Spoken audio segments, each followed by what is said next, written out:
If you've seen any of the many propaganda videos that ISIS puts out, you may have noticed that often they're driving Toyota trucks. Well, now U.S. officials want to know how the terror network is getting them. And we're joined by Mark Wallace. He's the CEO of the nonprofit group Extremism Project. Mark, thanks for being here. Oh, thanks for having me. So what do you make of the U.S. investigation into how they are getting these vehicles? I think it's a response to what we've all seen splashed across the video screens. ISIS using vast columns of Toyotas to promote their ideology, their power, their strength in the region. And we had to question, how did all those Toyotas get there? I'm wondering if, these are always really slick productions, these ISIS videos. Is there a greater message being sent out when not only do you see the number of trucks, but often they're brand new trucks? That's right, and I think that's why a lot of us are concerned.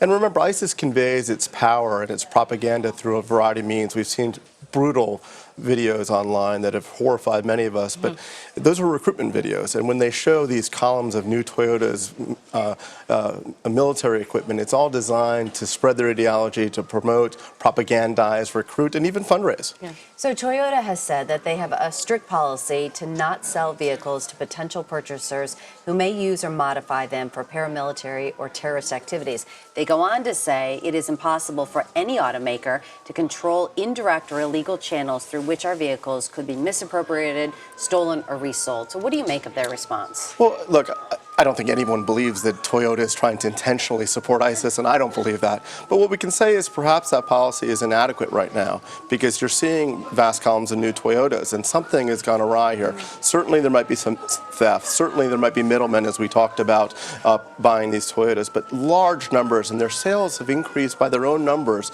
in Iraq and Syria between 2011 and 2013 by vast numbers. That's a red flag, a big cautionary statement. We have to ask why that's happening. So do you think Toyota's doing enough to track down the source and figure this out? I hope that they're doing more now, and I think a lot of this attention being paid to it, what the Treasury Department is saying, is asking the Toyota to do much more.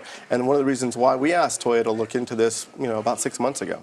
So what are the most effective strategies in your expertise that they need to do to, to combat stuff like this? I think we have to knock terrorist propaganda offline. We have to promote narratives that oppose a failed ideology, and we have to deny them the financial support. Those are the three buckets of areas that we can use to counter ISIS and other terrorist groups. So, the big thing is, though, the flow of money. I mean, that's how they're able to purchase these trucks and everything else. How do you stop that flow of money? How do you figure out where it's coming from and cut it off? Well, we've seen where ISIS has gotten its support in the past. Illicit oil sales. We see perhaps theft, stealing things, antiquities. So you have to cut off every one of those flows. Deny them the ability to sell stolen oil fields, oil. Deny them the ability to sell antiquities, and deny them the ability to sell stolen vehicles and the like. Yeah. All right. Mark Wallace of the Extremism Project. Thanks so much for being here. Thank you very much.